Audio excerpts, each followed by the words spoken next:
our first speaker today, who came from Austin, Texas, so from the US. His second time in Budapest, which he really likes. And he's really into plane crashes. So Nickolas Means loves nothing more than a story of engineering triumph, except maybe a story of engineering disaster.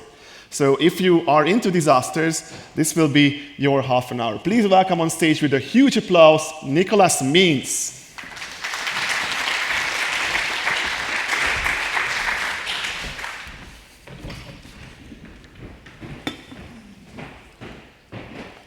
Well, first off, thank you all for finding your way out to the blue tent. It took me a minute to find it too, so you're not alone in navigating out here. Thanks so much for being here. Going to a tech conference means hearing a lot of technical presentations. So instead of more of that, I'm here to tell you a story.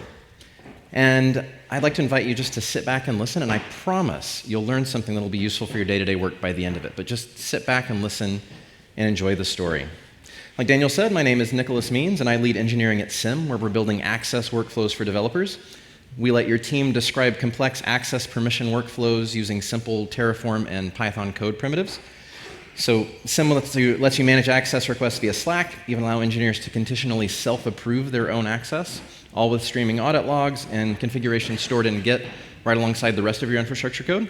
So if that sounds interesting to you, I'd love to tell you more. And thanks to everybody at SYM for holding down the fort so that I could be here with you today.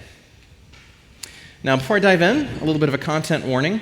This talk contains stories of plane crashes, one of them pretty vivid. So if you're a nervous flyer, this is probably not the talk for you, and I will not be offended in the slightest if you need to get up and leave at any point because of that. Now, if you were to follow me on Twitter, you'd quickly learn that I'm occasionally into plane spotting, especially when I'm traveling. I love seeing planes I've never seen before, like this weird little Avro RJ85 I saw at London City Airport. This thing has 4 engines, the same as a giant 747, even though it only carries about 100 passengers. I'm not sure why they made that decision. Or special planes, like Concorde BOAB, that's just sitting on the tarmac at Heathrow, that if you taxi out to the right runway, you can look out the window of your plane and see it just sitting there. But I also really like identifying planes in the air. It's sort of a game to me to be able to look at a plane flying overhead and try to figure out what it is, and then check on flight radar to see if I'm right. And one of the first planes I learned to identify in the air reliably was the Boeing 737. It's the best-selling commercial aircraft of all time, so it's everywhere. And once you know the trick, they're incredibly easy to spot. The 737 has no doors over its rear landing gear. So if you see 2 black tires sticking out the bottom of the plane and it's too big to be a regional jet, you're looking at a 737. You can see on this one coming in for landing how the landing gears swing outward from the wheel-shaped cavities in the center of the fuselage.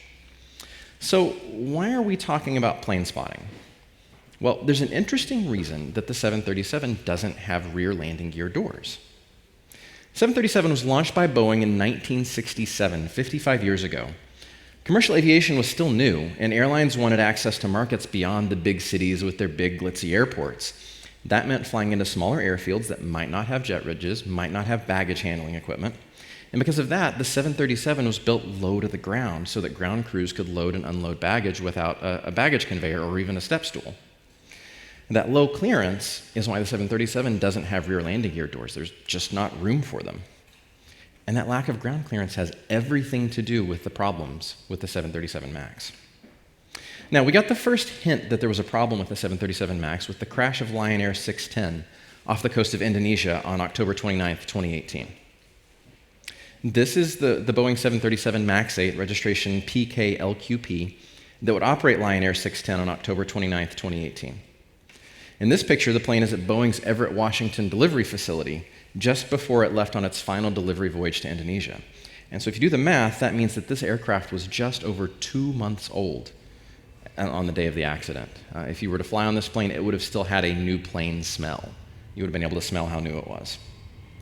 The captain for Flight 610 was Bhavye Suneja, an experienced pilot with over 6,000 hours of flying.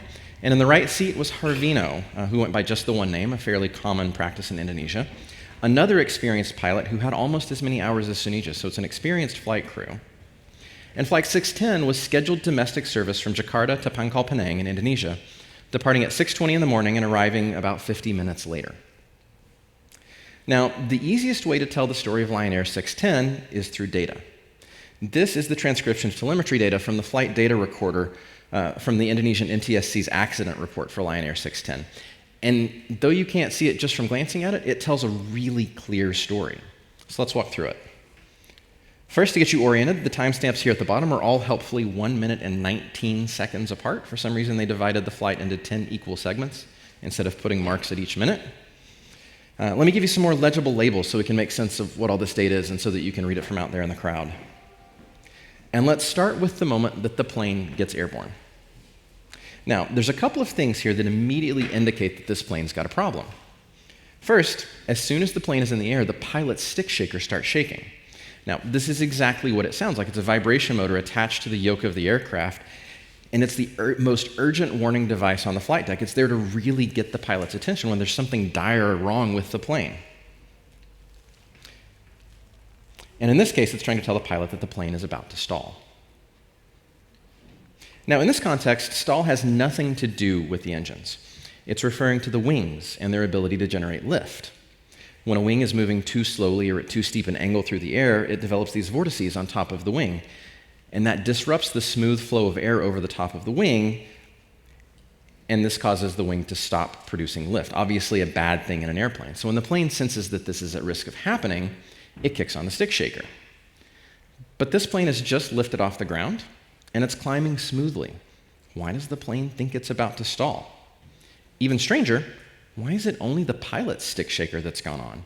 In an actual stall, you would expect both stick shakers in the cockpit to be shaking. Well, the answer to that question is a few lines down the chart.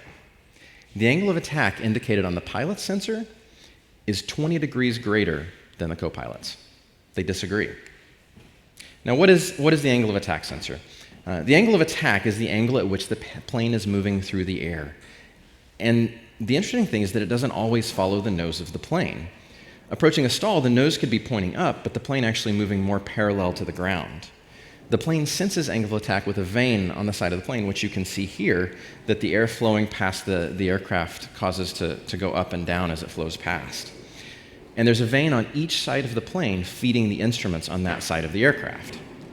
And so on Flight 610, the pilot's vane was malfunctioning, reading about 20 degrees steeper than the co-pilot's. And this disagreement actually starts on the ground before the plane even takes off, and it lasts the entire flight. And so when it does take off, the plane immediately thinks that it's stalling. About 2 minutes into the flight, Harvino asks air traffic control for clearance to, quote, some holding point, unquote. The controller quickly gives him a vector, a direction to fly, and then asks for a reason, to which he responds simply, we have a flight control problem. He doesn't declare an emergency yet, though. About a minute later, having reached their hold point, Captain Soneja becomes concerned about the flaps on the plane. Now, the flaps are the wing extensions that you'll sometimes see come off the back of the wing to help the plane generate more lift at low speeds.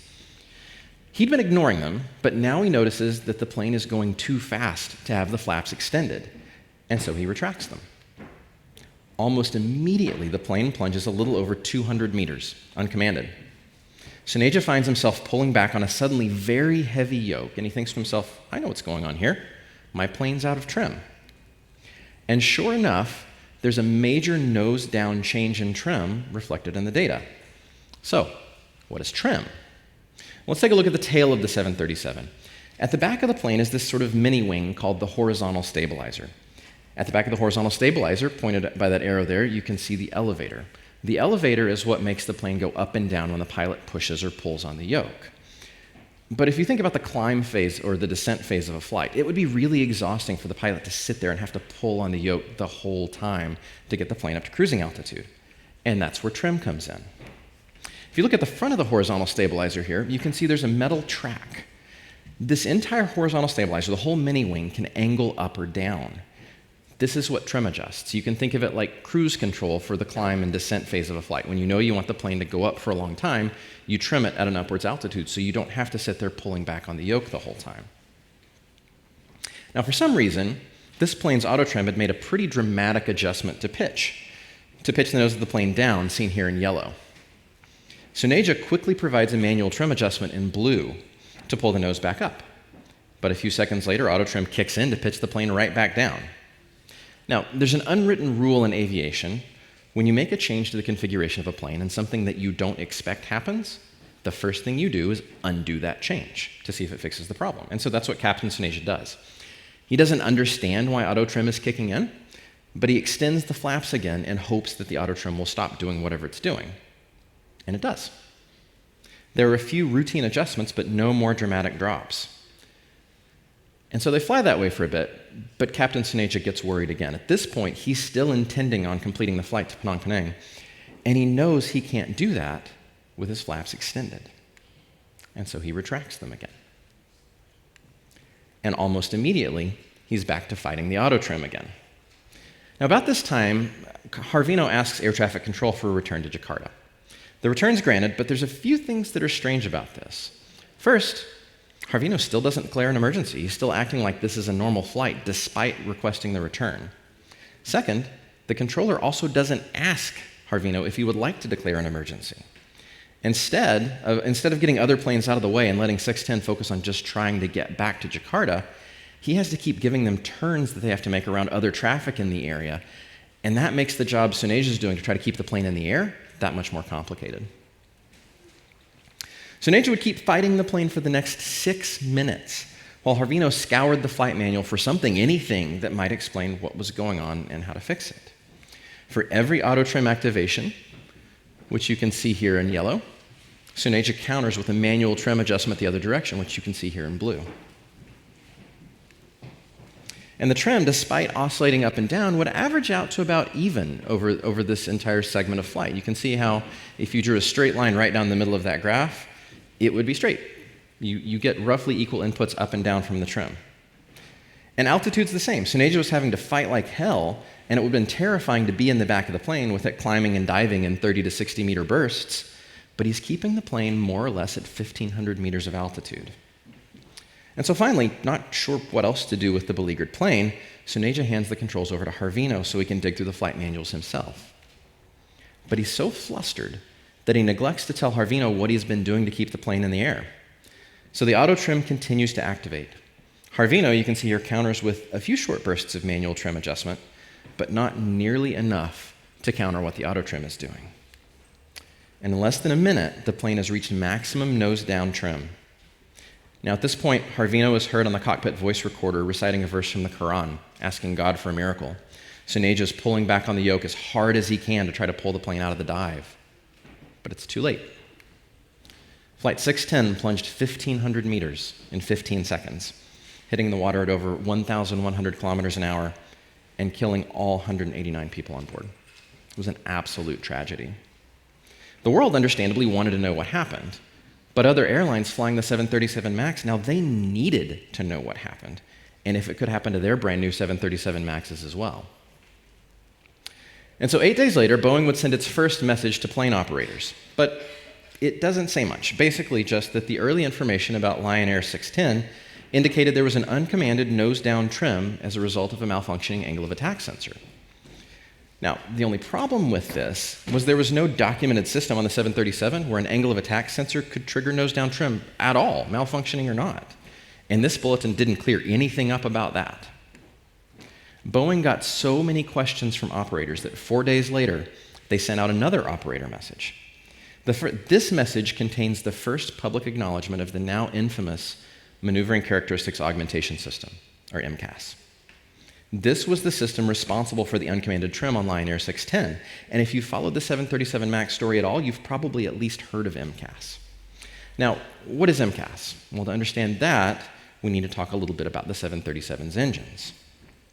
This is the original engine used on the 737, a Pratt & Whitney JT8D low bypass turbofan. And despite the plane's low clearance, you can see there's plenty of room between the engine and the ground. But the low clearance became a challenge as engine technology evolved. In the early 1980s, when Boeing wanted to update the 737's original low bypass turbofans with newer, more efficient high bypass turbofans, they had to find a way to fit the much larger engines under the wings. This strange, almost egg-looking engine inlet is the result of that. So if you've ever wondered why the 737's engine inlets aren't round, this is why. They needed to maximize surface area but still maintain some amount of ground clearance. They used the same solution next in the mid-90s, 15 years later, to create the 737 Next Gen. In addition to upgrading the instruments on the flight deck from manual to electronic, the 737NG squeezes a slightly more efficient engine under the wing using similar but not quite as dramatically flattened inlets. But the low clearance went from engineering challenge to real problem in 2011. A year prior, in 2010, Airbus had introduced the Airbus A320neo. Now, the A320 is the 737's closest competitor. It carries the same 180 or so passengers on the same regional routes. The Neo, short for New Engine Option, was the first major revision to the A320 since its launch. It incorporated new CFM LEAP engines with a much higher bypass ratio that resulted in nearly 20% fuel savings versus the older A320 and, critically, the 737NG. It's 20% more efficient. Now, Boeing had long disregarded the competitive threat posed by Airbus, and that continued with the 320neo. Boeing was planning on designing a brand new plane from scratch for the 180-seat market, and it assumed that its current customers would continue buying the 737NG until the new plane was ready. They'd always been loyal, so why would they change now? Well, Boeing CEO James McNerney got a rude awakening in a phone call from American Airlines CEO Gerard Arpey. American was preparing to make its largest ever aircraft purchase, 400 new planes, to replace its aging fleet of McDonnell Douglas MD-80s. McNerney thought the deal was a shoo-in because American's modern fleet was all Boeing. That was until Arpey called to let him know that American's first 200 planes would be a mix of Airbus A320s and A320neos. It was a real kick in the pants for Boeing. But there was good news. Boeing could still compete for the other 200 planes on the order, but American wanted the same fuel economy as the 320neo, and it wanted it on the same 5-year timeline that Airbus had promised. To fully understand Boeing's response, we have to go back in time a little bit to 1997 when Boeing acquired McDonnell Douglas, another American aircraft manufacturer. Boeing, led by CEO Phil Condit, had long been an engineering-driven company with airplane people all the way to the top. Condit himself is a trained engineer. McDonnell Douglas, on the other hand, was led by Harry Stonecipher, who was a graduate of Jack Welch's GE. And if you know anything about Jack Welch's GE, you know the phrase, maximize shareholder value. And that's what Harry Stonecipher was all about. So Stonecipher came into Boeing as president and COO after the merger, and he made his influence quickly felt. Boeing became much more focused on its margins, much more focused on its stock price.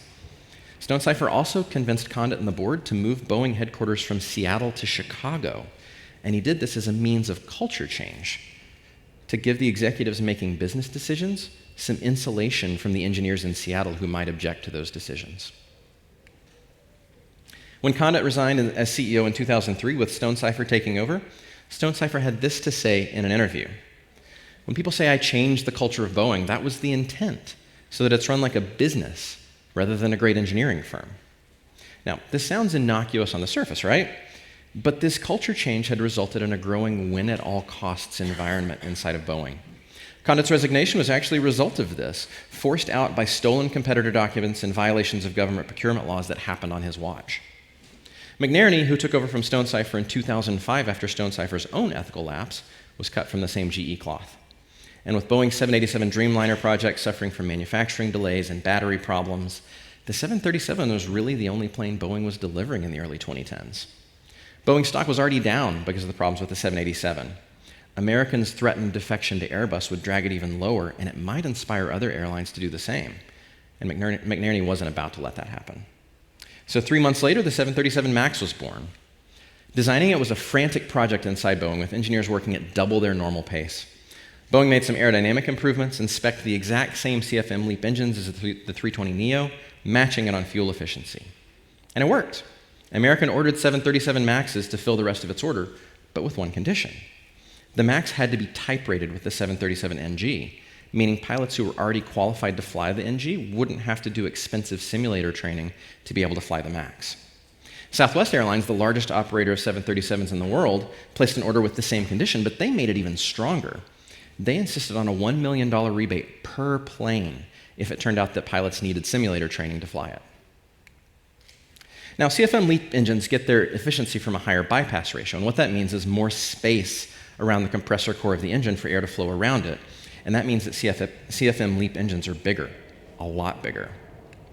Common type rating wasn't a challenge for Airbus. It could just swap in the new engine with few other major changes, but because of how much lower the 737 sits to the ground, it wasn't nearly so straightforward for Boeing. Even with the sculpted inlet, the leap would be too large to fit under the 737's wing. So what did Boeing do? They just worked around it. You can see here that instead of putting the engine under the wing, they just moved the whole engine out in front of the wing. That gave them plenty of room for the bigger engine. It's a really clever workaround, but like most workarounds, it has drawbacks. They discovered a problem in early wind tunnel testing where in a climbing steep banked turn, when the plane was close to stalling, the pressure the pilot felt on the yoke didn't exactly match earlier 737 models because of extra lift generated by the higher and further forward placement of the engines. Now, this is a scenario that a passenger plane would almost never be in, but it's required for certification, and critically, it has to match for common type rating. Some engineers within Boeing advocated for an aerodynamic fix, actual physical changes to the plane, but that would have delayed the project by months, if not years. So instead, they reached for a new software solution they just added to a different plane. This plane, the KC-46. MCAS was actually created for the KC-46, an air-to-air refueling tanker, and its original purpose was to keep the plane's handling characteristics consistent as the plane offloads its fuel cargo and its center of gravity changes. On the 737 MAX, MCAS would adjust the trim by just 0.6 degrees nose down in that one specific scenario, just enough to mimic the control feel of prior 737s. Now, it was at this point that Boeing made a critical decision.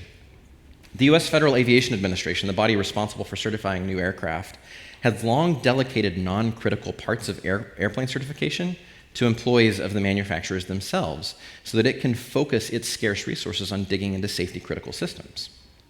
Because of how rarely MCAS was expected to kick in, Boeing categorized potential MCAS failures as hazardous, but not catastrophic, and those are the legal terms. That distinction let Boeing self-certify the feature, and it also let Boeing drive its operation with a single angle of attack sensor, rather than the redundancy that would have been required for systems with catastrophic failure potential.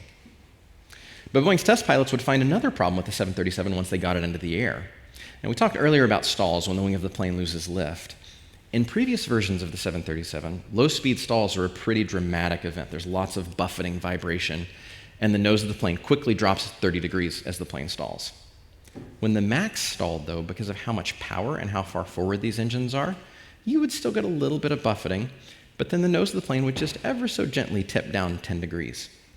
Now, this handling difference would absolutely keep the MAX from achieving a common type rating. And so Boeing reached for MCAS again. But this time, instead of 0.6 degrees of activation, they'd need to have MCAS quickly add 2.5 degrees, nearly 5 times as much, of nose-down trim as the plane stalled to get the desired quick 30-degree drop. Now again, it worked great, making the MAX feel almost exactly like previous generations. But because MCAS had already been declared non-critical and this activation was expected to occur only at low speeds when pilots had plenty of time to react, Boeing decided against updating the documentation it submitted to the FAA as part of the plane's certification. Boeing's chief technical pilot, Mark Faulkner, was behind another of the most critical decisions about MCAS.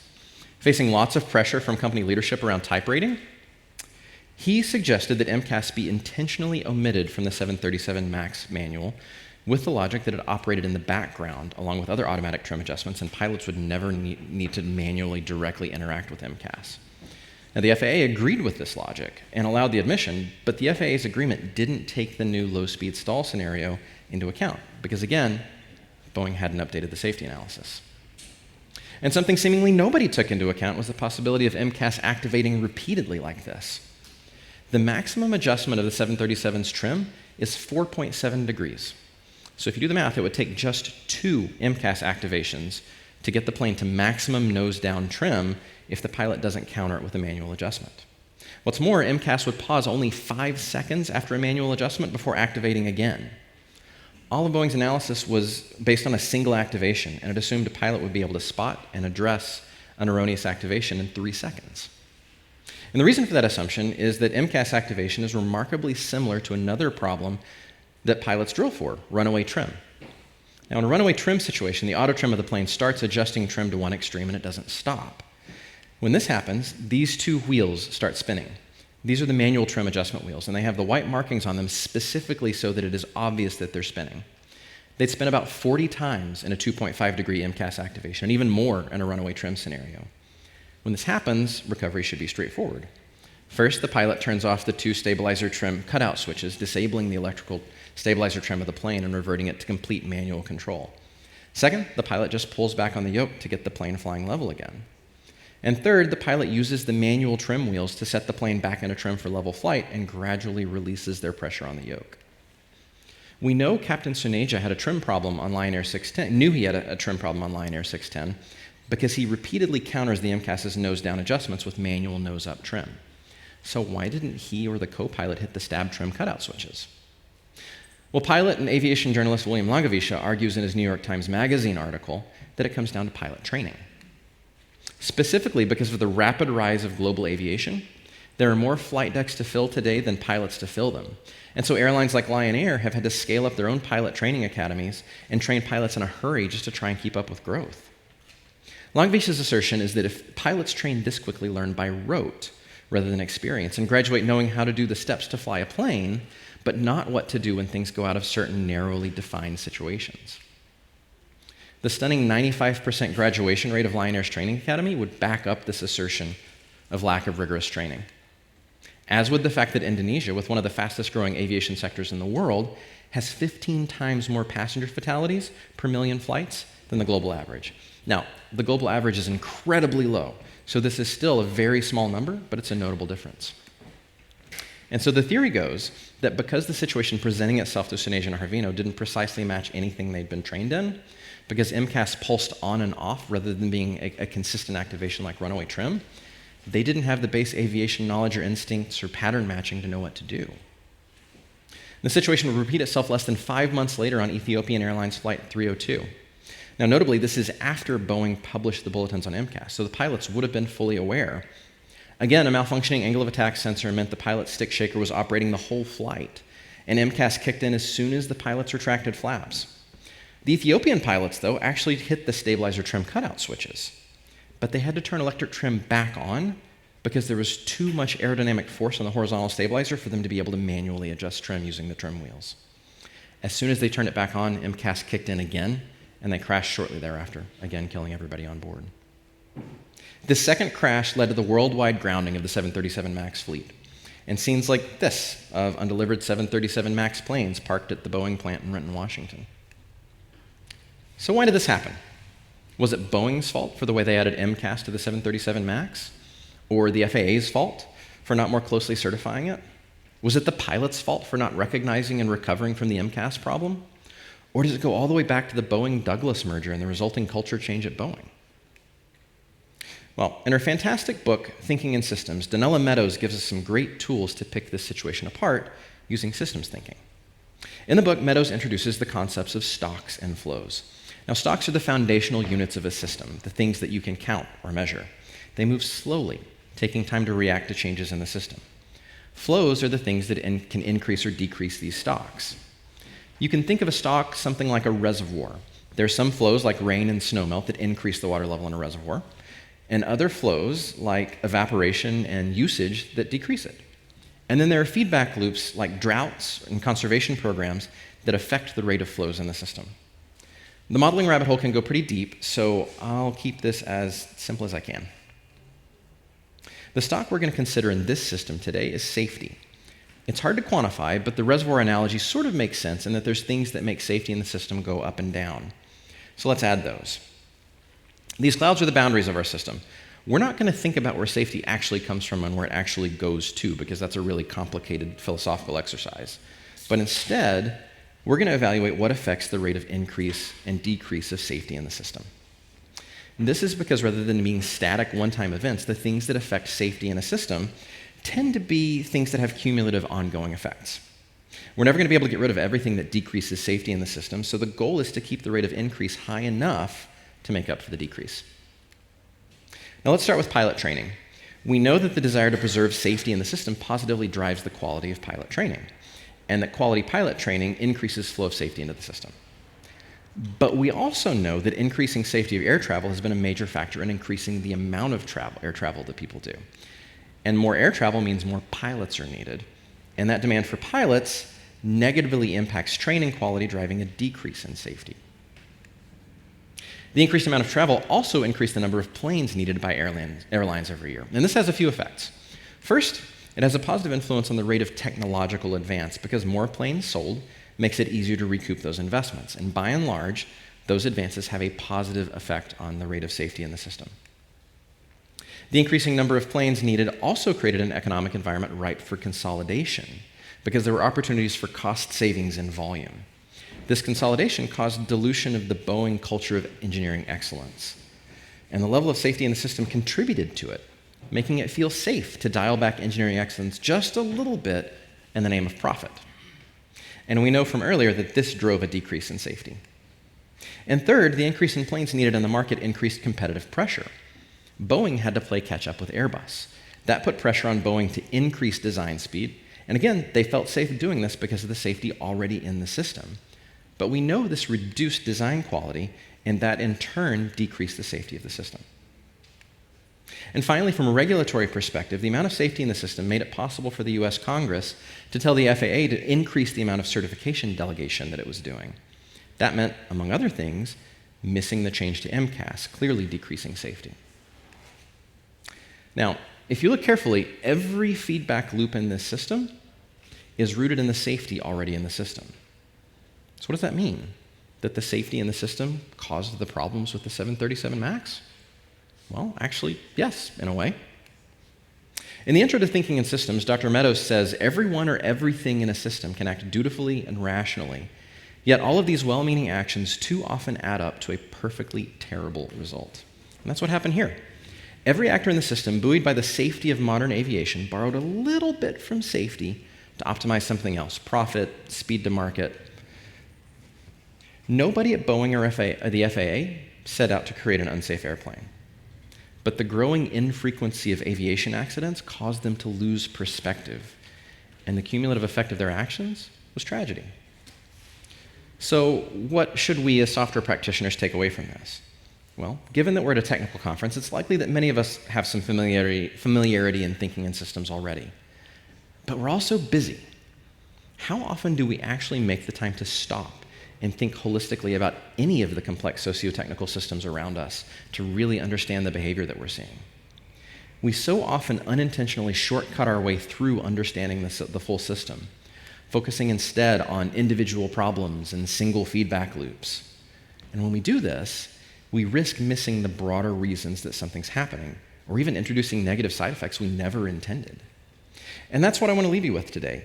You have to make time to think in full about systems around you, to understand them deeply, because you don't know what you might uncover. Some of the concepts most important to me as a software engineering leader, like human factors and resiliency and generative culture, all emerged from people who took the time to break down systems and really understand them, making the software world a better place along the way. And if you're like me, maybe you sort of learned the basics of systems thinking by watching and imitating other systems thinkers. In that case, Dr. Meadows' book is a great primer on the formal discipline of thinking in systems. It's definitely worth picking up to invest in your skills and increase your effectiveness. Let me leave you on a positive note about the 737 MAX as well. One cool thing about systems is they tend to be adaptive and interested in their own survival. And that's true here. In the wake of the two crashes, during the grounding of the MAX, a few things have happened. First, the decrease in safety in the system caused the US Congress and the FAA to rethink its approach to delegation. Specifically, manufacturers can no longer self-certify a novel or unusual design feature, clearly something that MCAS would have qualified as. And the FAA now has to approve individuals that manufacturers delegate certification authority to. They can't just pick whoever they want. This should increase safety in the system. The crashes also had an impact on design speed and quality at Boeing, both directly and indirectly, via changes to FAA delegation and certification scrutiny. The 737 MAX was grounded for 1 year and 8 months while Boeing revised the MAX to get it right, taking the time they likely should have in the initial design phase. Other problems with software and wiring were found and fixed in the course of recertification as well, clearly improving safety. The version of MCAS now active on the MAX can only activate one time in a stall event, and only if the pilot and co-pilot angle of attack sensors are in agreement. And finally, the crashes pointed out that pilots actually do need simulator training to safely fly the 737 MAX, a positive impact on training quality, further increasing safety in the system. Now, odds are that more than one of you here is flying home on a 737 MAX if you came from outside of Budapest. If that's you, I don't want you to worry. Even after writing this talk, I've flown the MAX several times, and I'm actually flying one to London on Monday. The MAX has gotten so much scrutiny at this point, it might actually be one of the safest planes in the air. As you go, best of luck digging deeper into the systems all around you so that you can influence them for good. You might even stumble across something important in your journey that makes all of our jobs easier. And I hope that we'll see you on stage in the future to tell us that story. Thanks so much for coming.